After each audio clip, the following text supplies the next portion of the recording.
चलिए अभी aromatic hydrocarbon से बेटा क्या पढ़ लिया था हमने, फ्रिडल क्राफ्ट अल्काइलेशन रिएक्शन, इसकी शुरुआत कर ली थी हमने, है ना। अल्काइलेशन रिएक्शन का मतलब हमने क्या बोला था, it is replacement of H by R, ठीक है। इसके लिए जो सोर्सेज हमने लिए थे वो कौन कौन से थे, अल्काइल हैलाइड के साथ एनहाइड्रस AlCl3 और सम अदर लेविस एसिड। फिर क्या था, इट वाज अल्कीन के ऊपर H पॉजिटिव या कोई एनहाइड्रस लेविस एसिड। उसके बाद क्या था, इट वाज अल्कोहल के ऊपर H पॉजिटिव या लेविस एसिड, और ईथर के साथ BH3 और it is some other Lewis acid, ठीक है। तो इन सब से कौन सी चीज होती है, तो हम बोलेंगे it is R positive as an electrophile generate होता है, जो बेंजीन पर क्या करवा देता है, इट इज इलेक्ट्रोफिलिक सब्स्टिट्यूशन, ठीक है। यहाँ तक का हमने पढ़ लिया था, ठीक है। अब इसके बाद अगली चीज जो हमको देखनी है, ये कौन सी है, एक रिएक्शन भी बेसिक लिख ली थी अपन ने, है ना। अब इसमें बेंजीन पर जैसे एन प्रोपाइल क्लोराइड हमने लिया, साथ में एनहाइड्रस AlCl3, तो क्या बनेगा यहाँ 1 डिग्री कार्बोकेटाइन जो रीअरेंज हो जाता है कि इसमें दैट इज इनटू 2 डिग्री, क्या बन जाएगा इससे, इट इज आइसोप्रोपाइल बेंजीन बन जाता है, ठीक है ना। क्या बन जाएगा यहाँ, तो हम बोलेंगे इट इज बेंजीन पर n propyl chloride anhydrous AlCl3, इससे जब रिएक्शन होती है तो यहाँ पर फॉर्मेशन हो जाता है कि इसका it is of isopropyl benzene. आती बात समझ में, ठीक है। अब क्या यहाँ तो हम बोलेंगे रीअरेंजमेंट जो है ये रिएक्शन में एक प्रॉब्लम होती है ना। Rearrangement is a problem in the reaction, ठीक है। फिर हम कौन सी चीज बोलते हैं कि इस रीअरेंजमेंट से भी बचना है, यदि हमको एन प्रोपाइल बेंजीन चाहिए था तो भी हमको मिला isopropyl benzene as the major product, ठीक है।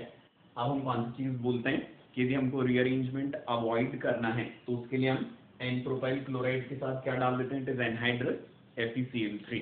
एनहाइड्रस FeCl3 जो होता है ये क्या होगा, तो हम बोलेंगे ये होता है रिलेटिवली वीक लेविस एसिड, ठीक है। तो ये क्या नहीं करवा पाएगा, तो हम बोलेंगे ये यहाँ पर रीअरेंजमेंट नहीं करवा पाता, और हमको क्या मिल जाता है इस बार एन प्रोपाइल क्लोराइड से it is N propyl benzene मिल जाता है। आए बेटा समझ में, ठीक है। अब कौन सी चीज है, जैसे टॉलिन है, इसके ऊपर यदि अपन CH3Cl एनहाइड्रस AlCl3 डालेंगे, इन टेम्परेचर यदि हम क्या रखते हैं, इट इज 0 डिग्री सेंटीग्रेड रखते हैं, है ना। तो कौन सी वाली चीज होती है यहाँ, तो हम बोलेंगे it is CH3Cl anhydrous AlCl3 से CH3 positive as an electrophile attack करेगा किस पर, तो हम बोलेंगे CH3 ग्रुप जो होता है बेंजीन पर, अल्काइल ग्रुप क्या होता है, this is ortho para directing, ठीक है। तो CH3 आ जाएगा ऑर्थो पर एंड CH3 आ जाएगा पैरा पर, है ना। डाइमिथाइल बेंजीन्स जो होती हैं ये क्या कहलाती हैं, दीज आर कॉल्ड ज़ाइलीन, है ना। डाइमिथाइल बेंजीन्स को हम क्या बोलते हैं, ज़ाइलीन बोलते हैं। तो यहाँ मिल जाएगा हमको ऑर्थोज़ाइलीन, साथ में क्या मिल जाएगा, इट इज पैराज़ाइलीन, ठीक है। तो ऑर्थो एंड पैराज़ाइलीन का मिक्सचर बन जाता है। आए बेटा समझ में, ठीक है। इसके बाद फिर कौन सी चीज है, टॉलिन के ऊपर जब CH3Cl एनहाइड्रस AlCl3, ठीक है, इसको यदि अपन 80 to 100 डिग्री सेंटीग्रेड पर रिएक्शन कर रहे हैं, ठीक है, तो अब क्या बन जाता है यहाँ पर, meta xylene is obtained as the major product. समझाइए बेटा बात ये, है ना। तो 0 डिग्री सेंटीग्रेड पर क्या मिला, it is normal expected ortho plus पैराज़ाइलीन का मिक्सचर, लेकिन 80 to 100 डिग्री सेंटीग्रेड पर हमको क्या मिल जाता है, इट इज मेटाज़ाइलीन मिल जाता है, which is unexpected product in the reaction, ठीक है। अब क्या दिख रहा है बेटा, यहाँ पर हमको कम टेम्परेचर पर एक टाइप का प्रोडक्ट मिल रहा है, ज्यादा टेम्परेचर पर दूसरे टाइप का प्रोडक्ट मिल रहा है। समझ आ रही बेटा बात ये, ठीक है। तो हम कौन सी चीज बोलेंगे, तो हम बोलेंगे कि कम टेम्परेचर वाला प्रोडक्ट क्या होता है, दैट इज KCP, है ना, काइनेटिकली कंट्रोल्ड प्रोडक्ट, ठीक है। और ज्यादा टेम्परेचर पर ये जो प्रोडक्ट हमको मिल रहा है, this is what thermodynamically controlled product, ठीक है। मेटाज़ाइलीन जो होता है वो क्या रहेगा, that is thermodynamically more stable then ortho and पैराज़ाइलीन, है ना। मेटाज़ाइलीन जो होता है ये क्या रहेगा, तो हम बोलेंगे थर्मोडायनेमिकली ये ज्यादा स्टेबल होता है ऑर्थो एंड पैराज़ाइलीन से। आती बेटा बात समझ में, और ऐसा यदि होगा तो कौन सी चीज हो जाएगी, तो हम बोलेंगे इस वजह से, है ना, कौन सी चीज होती है, ज्यादा टेम्परेचर पर हमको ये प्रोडक्ट मिलेगा जो ज्यादा स्टेबल, और कम टेम्परेचर पर ये प्रोडक्ट मिलता है ना, जो क्या रहेगा रिलेटिवली कम स्टेबल है। क्लियर हो गई बेटा बात यहाँ तक, है ना। अब इसके बाद फिर हम क्या बोलते हैं, फ्रेडल क्राफ्ट अल्काइलेशन जो है इसके लिमिटेशंस हमको देखने हैं, ठीक है। तो फ्रेडल क्राफ्ट अल्काइलेशन रिएक्शन के जो लिमिटेशंस होते हैं, इनमें एक तो हमने देख लिया कि रीअरेंजमेंट जो है वो क्या है, that is a problem in Friedel craft alkylation, ठीक है। हालांकि उसकी रेमेडी भी अपन ने साथ में देख ली थी कि reaction should be done in presence of some relatively weak Lewis acid like anhydrous FeCl3 with the help of which we can avoid what that rearrangement. Clear है बेटा ये, ठीक है। दूसरी जो प्रॉब्लम होती है इसमें फ्रेडल क्राफ्ट अल्काइलेशन का लिमिटेशन, वो क्या होता है, तो हम बोलेंगे दैट इज पॉली अल्काइलेशन, ठीक है। फ्रेडल क्राफ्ट अल्काइलेशन का दूसरा जो लिमिटेशन होता है, ये लिमिटेशन होता है it is what, so we say it is poly alkylation, ठीक है। पॉली अल्काइलेशन का मतलब क्या होता है बेटा, तो हम बोलेंगे इसमें जैसे कोई भी रिएक्शन जब होती है तो क्या होता है, रिएक्शन का जो प्रोडक्ट होता है वो भी कहाँ, रिएक्शन कंटेनर में ही है ना इकट्ठा होता जाता है ना। अब रिएक्शन का प्रोडक्ट क्या है बेटा, इट इज अल्काइल बेंजीन है, ठीक है।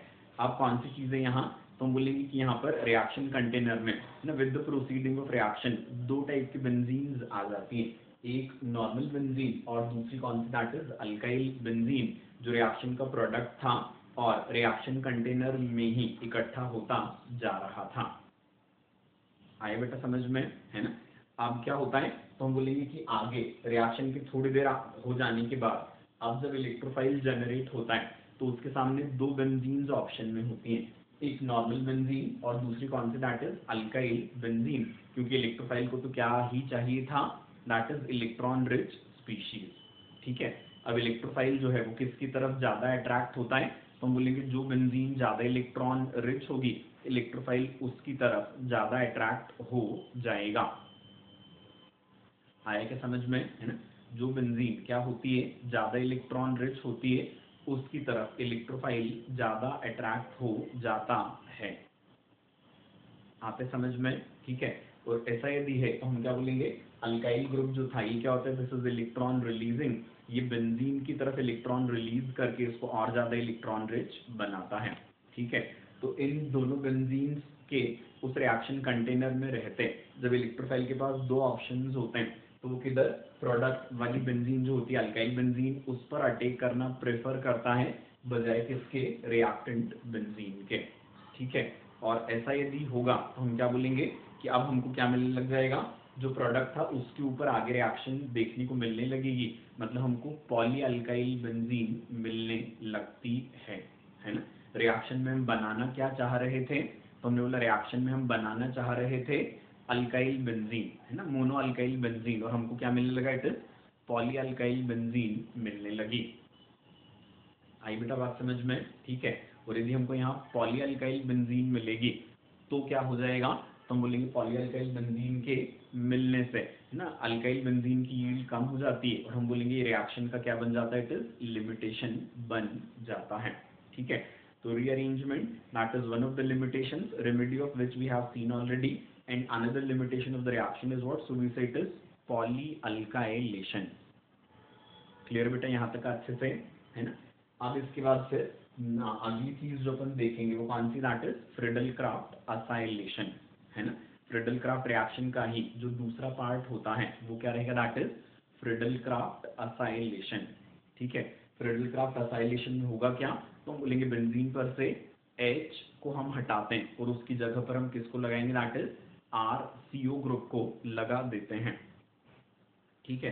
बेंजीन पर से H को हटाएंगे और उसकी जगह पर RC double bond that is acyl group को लगा देते हैं। This reaction is Friedel Crafts acylation, ठीक है।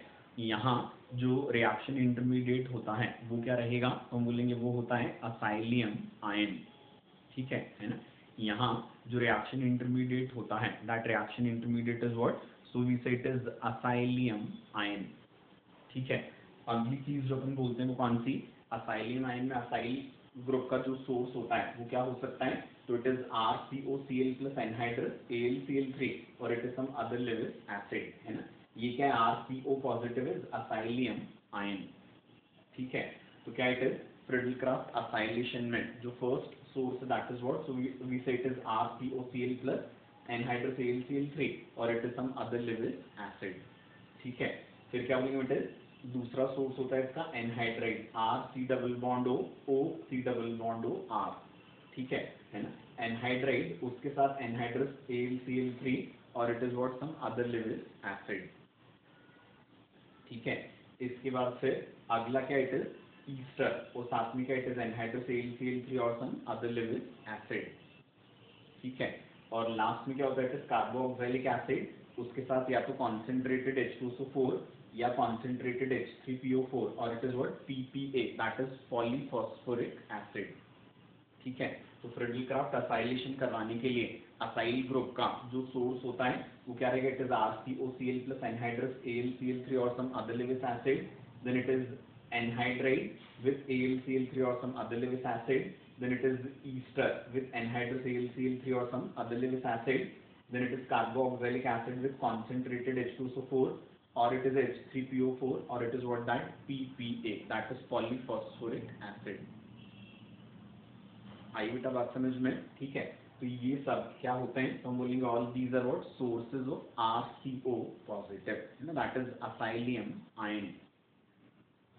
क्लियर, रिएक्शन मैकेनिज्म तो भी जो नॉर्मल होता है वही रहेगा, है ना। क्या है बेंजीन पर से क्या हटता है बेटा, हम बोलते हैं H पॉजिटिव, तो यहाँ से क्या असाइल ग्रुप है, उसके अलावा क्या है जो भी वो हट जाएगा, तो हम बोलेंगे एसिड क्लोराइड के साथ क्या हो जाएगा असाइल बेंजीन, ये प्रोडक्ट बन जाएगा, साथ में क्या निकलेगा दैट इज HCl, ठीक है। एनहाइड्राइड में RCO निकल गया, साथ में क्या बनेगा RCOO पर जुड़ जाएगा बेंजीन का H, तो एनहाइड्राइड के साथ जो साइड प्रोडक्ट होता है वो क्या रहेगा दैट इज कार्बोक्सिलिक एसिड, ठीक है। इसके बाद ईस्टर जो होता है, इस ईस्टर के साथ साइड प्रोडक्ट जो रहेगा ना, ये असाइलिन आयन निकला, OR के ऊपर जोड़ा H, तो side product is what that alcohol, ठीक है। उसके बाद कार्बोक्सिलिक एसिड है, इसमें साइड प्रोडक्ट क्या है OH plus H, that is water, ठीक है। तो एसिड क्लोराइड में इस असाइल बेंजीन के अलावा साइड प्रोडक्ट HCl होता है, एनहाइड्राइड के साथ side product is carboxylic acid, Easter के साथ side product is ROH, carboxylic acid के साथ साइड प्रोडक्ट इज वाटर। आया बेटा समझ में अच्छे से, ठीक है। अब अपन कौन सी चीज बोलते हैं कि बेंजीन पर जो अपन ने किसको डाला that is RCOCl and anhydrous AlCl3, तो क्या हो जाएगा यहाँ से बेंजीन पर से H हटकर उसकी जगह क्या लग जाता है दैट इज RCO लग जाता है। मैकेनिज्म इसका क्या रहेगा, नॉर्मल इलेक्ट्रोफिलिक सब्स्टिट्यूशन वाला जो होता है वो का वो ही। आगे बेटा बात समझ में, so this is what that Friedel Crafts acylation reaction, ठीक है ना। ये क्या था, तो हमने बोला this is Friedel Crafts acylation reaction, ठीक है। अब बेटा नॉर्मल एक चीज आप कौन सी जानते हो कि जैसे जो कैटलिस्ट अपन लेते हैं किसी भी रिएक्शन में ना, इसको नॉर्मली कम अमाउंट में ही लिया जाता है ना। वजह इसकी क्या होती है, तो हम बोलेंगे जो कैटलिस्ट होता है ये रीजनरेट होता जाता है, ठीक है। और यदि कैटलिस्ट रीजनरेट होगा तो कौन सी चीज हो जाएगी, तो हम बोलेंगे कैटलिस्ट के रीजनरेशन से है ना क्या हो जाता है, तो हम बोलेंगे वो रिएक्शन में फिर से यूज होता है, फिर जनरेट हो जाएगा, फिर यूज होगा, फिर जनरेट हो जाएगा। तो इस वजह से इसको नॉर्मली ज्यादा अमाउंट में लेने की जरूरत हमको नहीं रहती, ठीक है। कैटलिस्ट जो होता है ये नॉर्मली कम अमाउंट में ही लिया जाता है। आया बेटा समझ में, है ना। कैटलिस्ट जो होगा नॉर्मली इसको कम अमाउंट में ही लिया जाता है। आया बेटा समझ में अच्छे से, ठीक है। अब क्या होता है, तो हम बोलेंगे फ्रिडल क्राफ्ट असाइलेशन में ना there is some speciality and that is what, तो हम बोलेंगे रिएक्शन में जो प्रोडक्ट है असाइल बेंजीन, इसमें ऑक्सीजन पर क्या है लोन पेयर की अवेलेबिलिटी, ठीक है ना। फ्रिडल क्राफ्ट असाइलेशन में कौन सी चीज हम बोलेंगे कि जो असाइल ग्रुप होता है ना, इस असाइल ग्रुप में ऑक्सीजन पर जो लोन पेयर है ये इसको क्या बनवा रहा है, लिविस बेस बनवाता है, ठीक है। जो कैटलिस्ट अपन ने लिया है वो क्या दैट इज लिविस एसिड है, ठीक है। तो हम बोलेंगे कि जैसे जैसे क्या होगा प्रोडक्ट बनता जाएगा, ये जो कैटलिस्ट है इसको यदि अपन ने कम अमाउंट में लिया हुआ है तो कौन सी चीज होती है, तो हम बोलेंगे जो कैटलिस्ट है ये किसके साथ, तो हम बोलेंगे इट इज RCO के ऑक्सीजन के साथ एंगेज होता जाएगा, ठीक है। और कम अमाउंट में है तो थोड़ी देर बाद क्या हो जाएगा, तो हम बोलेंगे पूरा का पूरा किसके साथ कंज्यूम हो गया या एंगेज हो गया, तो हम बोलेंगे दैट इज प्रोडक्ट के साथ एंगेज हो गया। आया बेटा समझ में, और ऐसा यदि होगा तो फिर ये RCOCl जो है इसमें से Cl नेगेटिव को खींचने के लिए कैटलिस्ट बचा ही नहीं। मतलब क्या होगा, तो हम बोलेंगे Cl नेगेटिव हटेगा नहीं तो असाइलिन आयन बनेगा नहीं, और असाइलिन आयन यदि नहीं बना तो रिएक्शन आगे नहीं होगी। ठीक है, तो हम बोलेंगे फ्रीडल क्राफ्ट असाइलेशन जो होता है क्या हो जाएगा, इसको यदि हमको सक्सेसफुली कंप्लीट करवाना है तो इसके लिए जो एनहाइड्रस लेविस एसिड होता है that is required in excess. आई बेटा बात समझ में। तो एक रीजनिंग की क्वेश्चन के लिए वाली चीज अपने को ध्यान रखनी है ना, कि फ्रीडल क्राफ्ट असाइलेशन रिएक्शन जो होती है, इस फ्रीडल क्राफ्ट असाइलेशन रिएक्शन को करवाने के लिए क्या लगता है, तो हम बोलेंगे इसको करवाने के लिए ये जो कैटलिस्ट होता है ना, इसको एक्सेस में लेने की जरूरत होती है। आई बेटा बात समझ में, है ना। This catalyst is required in access. Clear हो गया ये, है ना। अब अगली चीज जो बोलेंगे अपन वो कौन सी, ये जो प्रोडक्ट इस पे लेविस एसिड कैटलिस्ट क्या होगा, बॉन्डेड है ना, उसको हमको हटाना है क्योंकि हमको प्रोडक्ट ये चाहिए, इसके साथ लेविस एसिड नहीं चाहिए। ठीक है, तो फ्रीडल क्राफ्ट रिएक्शन की खत्म होने के बाद प्रोडक्ट जो होता है इसको लेविस एसिड से फ्री बनाने के लिए इसको HCl के साथ वॉश किया जाता है। ठीक है ना, फ्रीडल क्राफ्ट असाइलेशन रिएक्शन के प्रोडक्ट को लेविस एसिड कैटलिस्ट से फ्री करने के लिए it is washed with what that HCl। ठीक, क्लियर है यहाँ तक का, है ना। तो ये क्या था, this was Friedel craft acylation. इनके साइड प्रोडक्ट्स भी याद रखना बेटा ना, अच्छे क्वेश्चंस में काम में आएंगे। ठीक है, अब कौन सी वाली चीज हम बोलेंगे, अब फ्रीडल क्राफ्ट अल्काइलेशन और असाइलेशन इनका एक कॉमन लिमिटेशन है ना। अल्काइलेशन के तो हमने देखे ही थे, देवर व्हाट, तो one was that rearrangement and other was what that poly alkylation. ठीक है, now one more limitation is there, जो अल्काइलेशन असाइलेशन दोनों का होता है।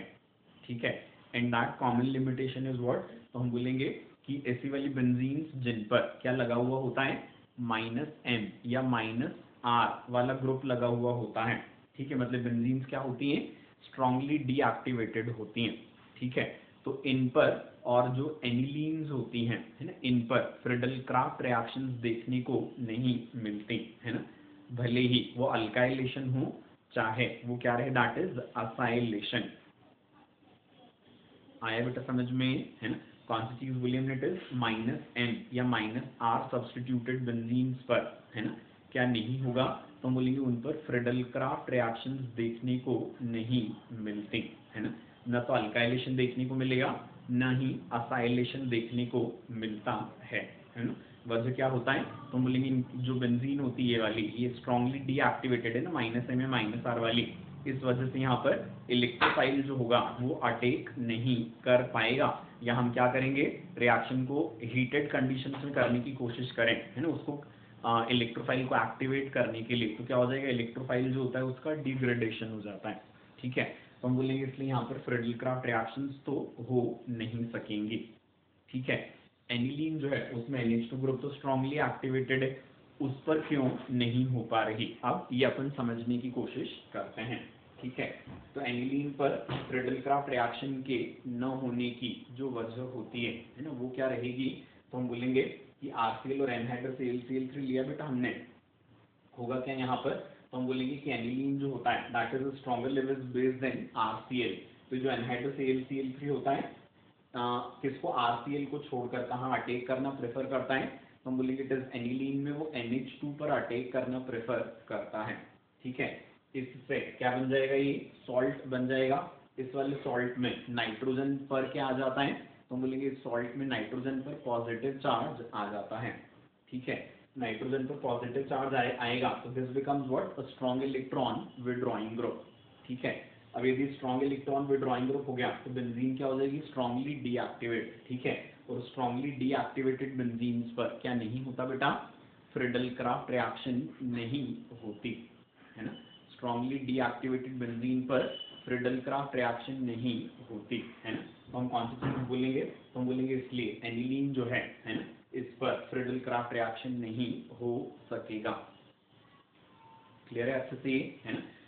जो हेलोबेंजीन्स होती हैं उनमें भी क्या होता है, बेंजीन डीएक्टिवेटेड रहती है but deactivation is very mild और it is slight deactivation only. ठीक है, और उतने कम डीएक्टिवेशन पर तो क्या हो जाएगा, फ्रीडल क्राफ्ट रिएक्शन हो जाती है।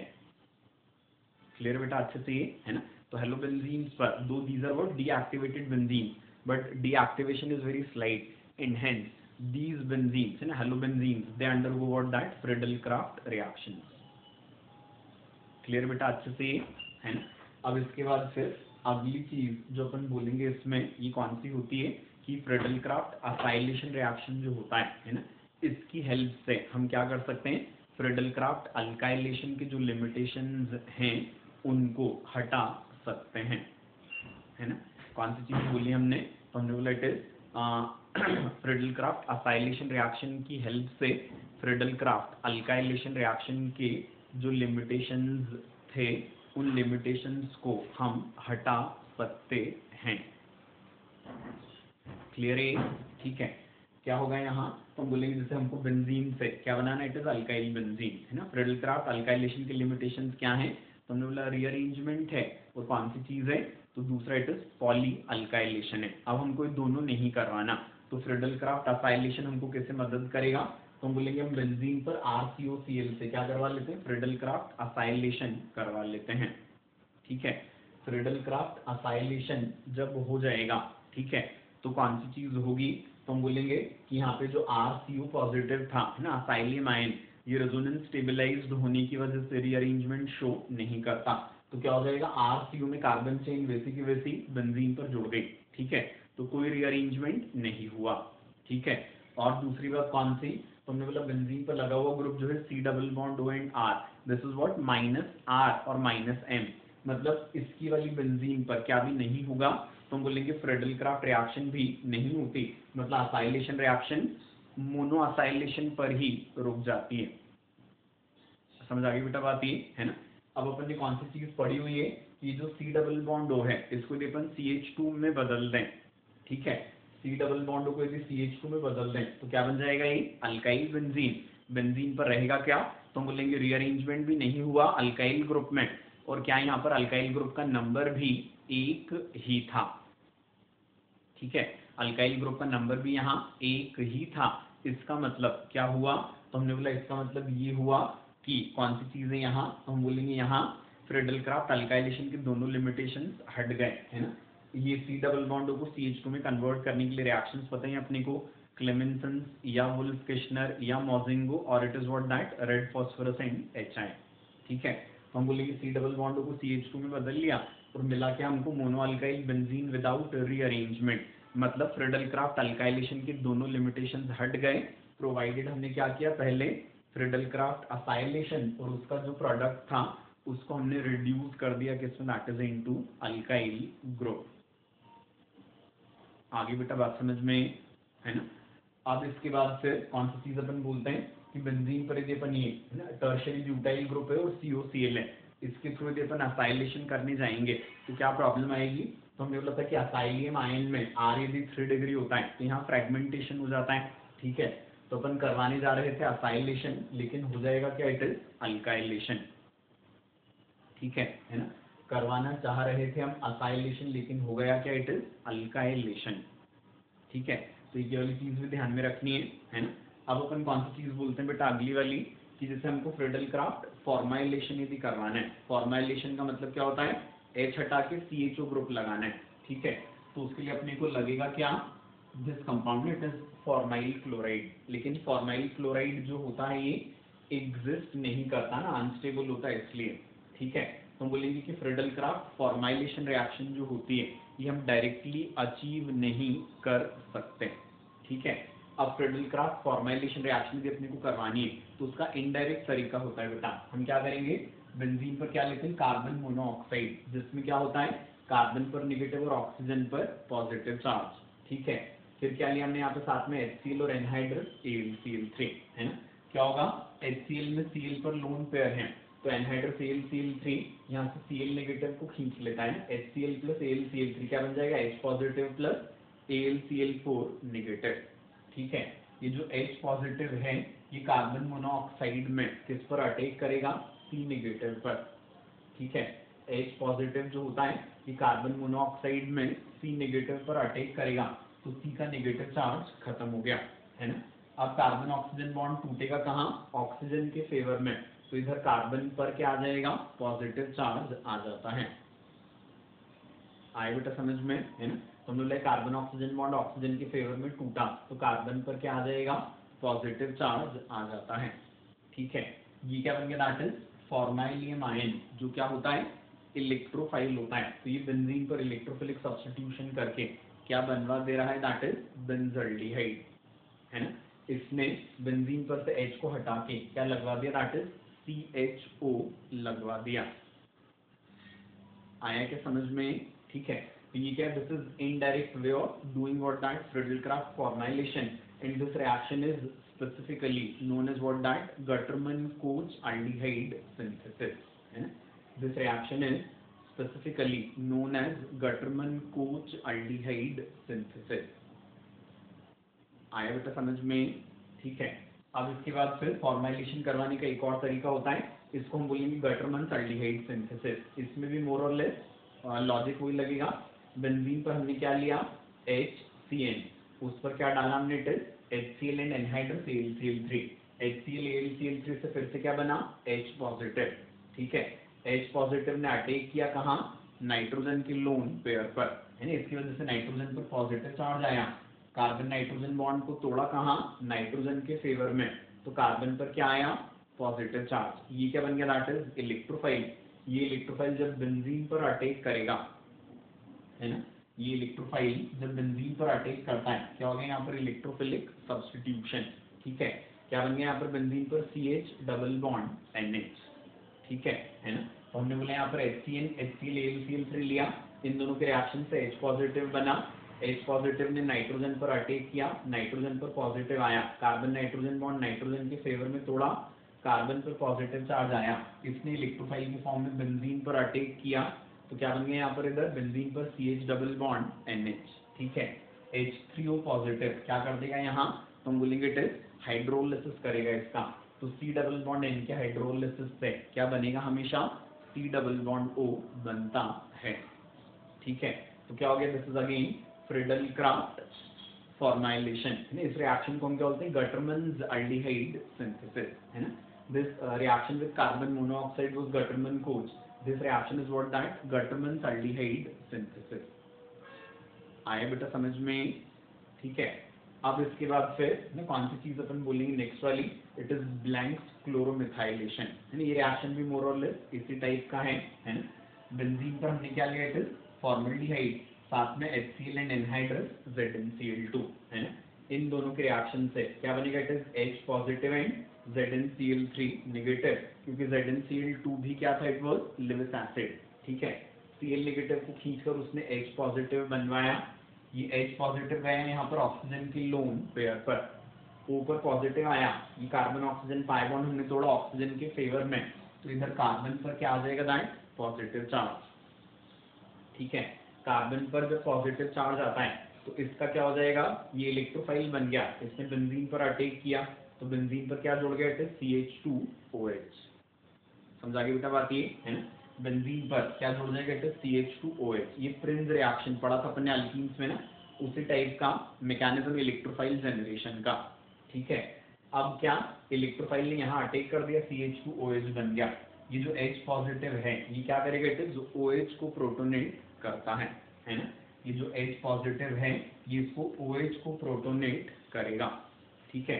OH का प्रोटोनेशन हुआ, क्या हो जाएगा यहाँ से, लॉस ऑफ वाटर से क्या बन रहा है, benzyl carbocation which is resonance stabilise, इस पर कौन अटैक कर देगा, ZnCl3 नेगेटिव में से Cl नेगेटिव, तो क्या हो जाएगा, यहाँ बन जाएगा CH2Cl। तो रिएक्शन में इलेक्ट्रोफिलिक सब्स्टिट्यूशन पहले यहाँ हुआ था, उसमें फिर OH हटकर क्या लग गया, दैट इज Cl, तो final product is what, that benzene पर CH2Cl, ठीक है। क्या बोलेंगे इसको, दैट इज ब्लैंक्स क्लोरोमिथाइलेशन। समझा के बेटा बात ये, है ना। This is what, that Blanc's chloromethylation reaction, ठीक है। अभी आगे और एक्सटेंशन है फ्रिडल-क्राफ्ट रिएक्शंस की, दे आर वेरी सिंपल, कि बेंजीन पर COCl2 जिसको अपन क्या बोलते हैं, फॉस्जीन, इससे रिएक्शन करवाएं, एनहाइड्रस AlCl3 यहाँ से किसको खींचेगा, Cl negative, COCl as an electrophile benzene पर अटैक करता है, तो क्या बन जाएगा, इट इज COCl, ठीक है। अब AlCl3 यहाँ से फिर से Cl नेगेटिव को हटाएगा, क्या बनेगा, फिर से ये असाइलियम टाइप का आयन ये बेंजीन पर फिर से अटैक कर देगा, क्या बन जाएगा यहाँ पर, बेंजोफिनोन, है ना। So this is simple extension of Friedel-craft reaction, ठीक है। एग्जैक्टली सेम, बेंजीन पर CH2Cl2 डाला तो एक एक करके दोनों Cl हट जाएंगे। पहले लगेगा इट इज बेंजीन पर CH2Cl, ये Cl हटकर फिर से फ्रिडल-क्राफ्ट रिएक्शन से क्या बन जाएगा, इट इज PH2CH2, ठीक है। ऐसे ही यदि आपने क्लोरोफॉर्म लिया तो रिएक्शन 3 बार हो जाएगी, क्या बन जाएगा, PH3CH बन जाता है। आए बेटा समझ में? तो these are very simple reactions जिसमें फ्रिडल-क्राफ्ट रिएक्शन रिपीटेटिवली हो रही है। क्लियर है, ठीक है। फिर इधर बेंजीन पर भी आप CCl4 डाल दोगे, है ना। बेंजीन पर CCl4 डालने से, है ना, क्या होगा, तो हम बोलेंगे 4 क्लोरीन थे बट रिप्लेस 3 ही हो पाते हैं। स्टीरिक हिंड्रेंस की वजह से फोर्थ वाला नहीं हट सकेगा, है ना। बेंजीन पर जब CCl4 एंड एनहाइड्रोCl से डाला हमने तो क्या बना, तो हमने बोला इट इज PH3CCl, यहाँ पे फोर्थ वाला क्लोरीन नहीं हटता स्टीरिक हिंड्रेंस की वजह से। क्लियर है, ठीक है। इसके बाद फिर ये इलेक्ट्रोफिलिक सब्स्टिट्यूशन रिएक्शंस हो गई। अब आगे के रिएक्शंस यदि हम देखें तो बेंजीन पर हाइड्रोजन निकल से जो अपन रिएक्शन करवाएंगे, है ना, तो नॉर्मल टेम्परेचर पर नो रिएक्शन, हीटेड कंडीशंस में हाइड्रोजन का एडिशन होकर क्या बन जाएगा, दैट इज साइक्लोहेक्सेन बन जाता है, ठीक है। इसके बाद फिर बेंजीन पर यदि अपन क्लोरीन से रिएक्शन करवाएंगे लाइट की प्रेजेंस में तो क्या हो जाएगा, तो हम बोलेंगे फ्री रेडिकल एडिशन हो जाता है बेंजीन पर, सारे पाई बॉन्ड्स खत्म हो जाएंगे, ठीक है। बेंजीन पर chlorine in presence of light जब हमने करवाया तो सारे पाई बॉन्ड्स हट गए और फ्री रेडिकल एडिशन हो जाता है ना। बेंजीन में यदि साइड चेन होगी तो फिर क्या हो जाएगा, रिएक्शन बेंजीन पर न होते हुए कहाँ होती है, साइड चेन पर, तब बेंजीन अपनी एरोमेटिसिटी बचाए रखना प्रेफर करती है ना। तो this is something important to note, if benzene contains what, it contains side chain, then this free radical reaction will be observed at side chain, not at benzene। समझा के बेटा बात है, क्वेश्चंस के लिए स्पेसिफिकली ध्यान रखना है। अब इस रिएक्शन में क्या है, तो हमने बोला कार्बन हाइड्रोजन एंड क्लोरीन सबका नंबर इज 6, इसलिए इस कंपाउंड को 666 भी बोलते हैं, है ना। फिर ये क्या भी कहलाता है, इट इज बेंजीन हेक्साक्लोराइड भी कहलाता है ना। BHC that is benzene hexachloride, है ना। नाम बेंजीन है बट इसमें सर्कल नहीं है, इसमें पाई बॉन्ड एक भी नहीं है, ये चीज भी याद रखनी क्वेश्चंस के लिए, ठीक है। देन इसी को हम क्या भी बोलते हैं, गैमेक्सन भी बोलते हैं, या यही क्या भी कहलाता है, लिंडेन भी कहलाता है ना। यही क्या भी कहलाएगा, तो हमने बोला दैट इज गैमेक्सन और इट इज लिंडेन। क्लियर बेटा यहाँ तक, है ना। इस कंपाउंड के क्या बोलेंगे हम, टोटल 8 ज्योमेट्रिकल आइसोमर्स होते हैं, है ना। बेंजीन हेक्साक्लोराइड के टोटल क्या रहेंगे, 8 ज्योमेट्रिकल आइसोमर्स होते हैं, ठीक है। इनमें से एक जो ज्योमेट्रिकल आइसोमर होता है ना, इसका एक जो सिस फॉर्म होता है वो ऑप्टिकली एक्टिव भी होता है, ठीक है, जिसके करस्पॉन्डिंग क्या बन जाएगा, non super impossible mirror image, मतलब एक एनेंटियोमर, तो उसको मिलाकर स्टीरियो आइसोमर्स का नंबर 9 हो जाएगा, है ना। Geometrical isomers 8, one of the cis forms among these geometrical isomers is optically active, so corresponding to that its non superimposable mirror image that also will be existing, and that is what, that enantiomer, right. So total number of stereoisomers will be what, that is 9 for this benzene hexachloride। आए बेटा समझ में यहाँ तक का, है ना। चलिए अब इसके आगे अपन आगे के रिएक्शंस नेक्स्ट टर्न पे देखेंगे।